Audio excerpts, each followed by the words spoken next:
I completely echo what everybody said. To me, the biggest benefits of the assistant is that you are your own programmer, so you do exactly what you want at the speed you want, and you can tweak it every day. And actually, everything that I've done, I've keep tweaking it every day to make it better and better and better. And I do that on my own, which is great.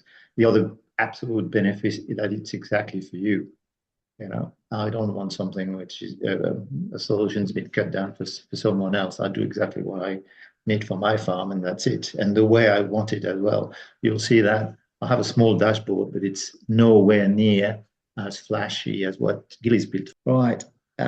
This is my dashboard. Not, I said not as flash as Gilly's. I've got a farm map, I've got a grazing map, and I've got a breeder performance map. As I said, I don't use it much, if at all. That's not the way I work. But I built that in the beginning to see what you could do with it, with the agent, and that's what it's built. It's good. I'm showing it to you because it's a good introduction to zebra plane. So that's my the farm map.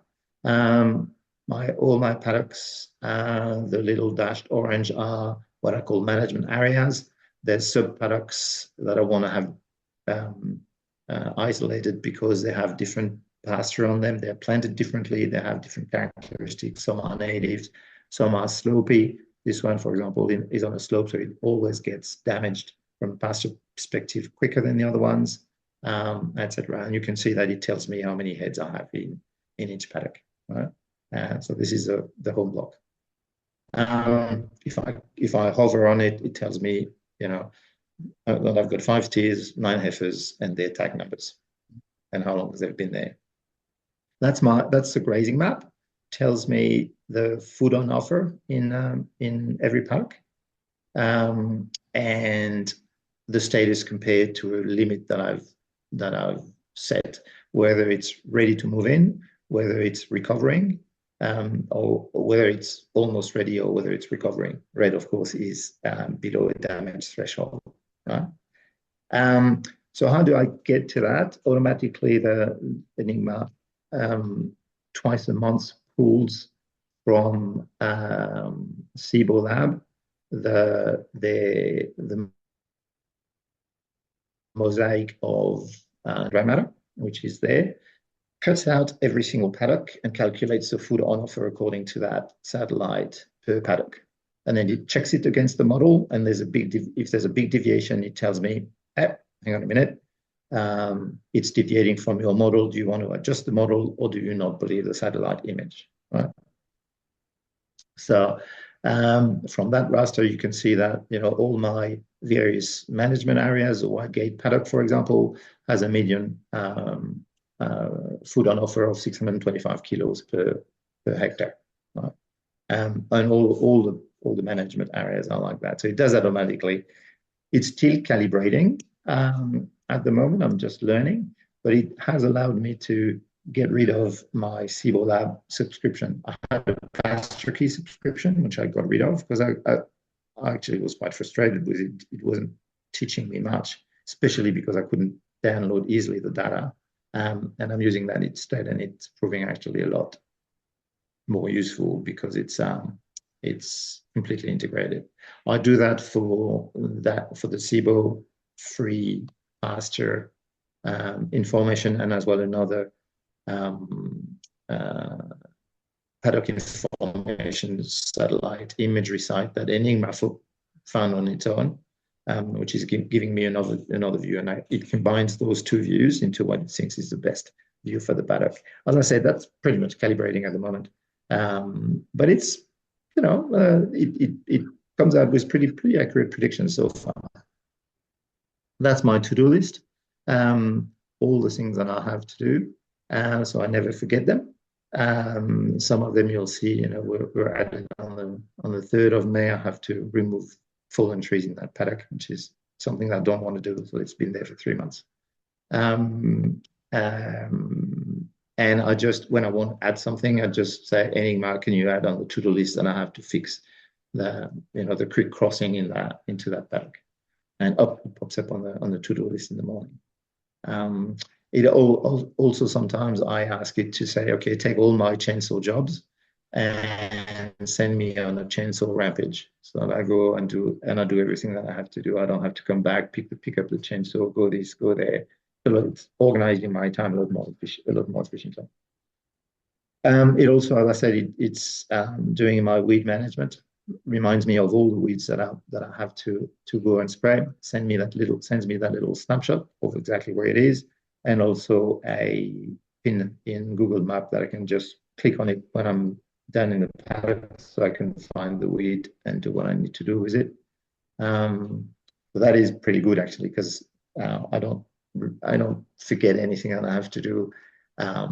If you forget to treat a weed, it can get really nasty really quickly. So I'm a lot more diligent now with that system, which is good. Invoices, you can see at the top here, that's one invoice that I've taken a snapshot of. Automatically classifies it into my category on the chart of accounts of my accounting software. Splits out from the invoice different lines to put into different categories. Calculates the GST, attributes the GST automatically, and then puts that in the ledger so that I can upload them later. I don't have, when it doesn't know something, what it is and what category it is, it asks me once, and after that, next time it sees that whether it knows that its category in the accounting software is weed control 274. It doesn't have to doesn't have to ask me again, and it also knows all my suppliers, so I don't have to tell him what code it is. It's got the all the details so that it's coded around in the accounting software against the right supplier. Market forecast, that's an interesting one. Every week it pulls out the sales results for my two local sales yards, Gympie and Biggenden. And I've been doing that for a while, and it's quite interesting. It's also give me a sales forecast, trying to plot from the past what the prices are going to do. And needless to say, I'm not sure I believe that. But one very interesting thing that have come out is the blue line is the Biggenden sales yard, and the red line is Gympie. And you can see that for almost every time in the last 2 months, the prices at Biggenden have been better than the prices at Gympie for that specific cattle class. So you know where I'm going to sell my cattle next month. And then actually, the thing that you've got there just below the chart is when I took the screenshot are actually a real interaction. So this is really the way I'm using Enigma on a day-to-day basis. I said, when did we move Mob 2? It said, Mob 2 was moving in the zebra plain paddock on the 4th of July, and tells me how many heads are in there. I was in the field and I said, I need to remember roughly when I have to move them again. And also, I say, add on the to-do list to spray the lantana on the cattle track, and immediately it does that. And I went the day before I spread that lantana. So that is typical of how I use Enigma on a day-to-day basis. Now that's the rotation planner. So it generates a plan from today based on the head count in the mob. It includes calving events. It includes weaning events as well, so that it calculates the accurate head count for the mob when it's supposed to move. Of course, it's all prediction. It's based on that satellite data that I've been calibrating for a couple of months now. So it's not entirely accurate, but guess what? It's actually not bad. A plan. I can adjust it if I want, but it tells me exactly that's exactly how I've done it, how I would have done it, but I don't have to sit down and say, okay, well, I moved them on the 22nd of July, on the 4th of July. Now I've got to move them on the 6th of August, and et cetera, et cetera. So it's that's a big time saver. And it tells me also when my paddocks are running light or when I really should move and what's the damage to the pasture. That's my breeding performance charts for that for the breeder mob in that paddock.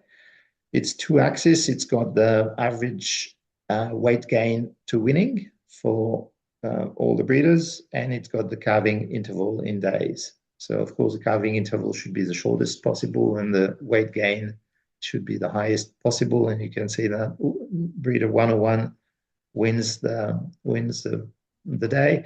She's got very fast growing calves, and she literally calves every 10 and a half months. I want to clone her if I can.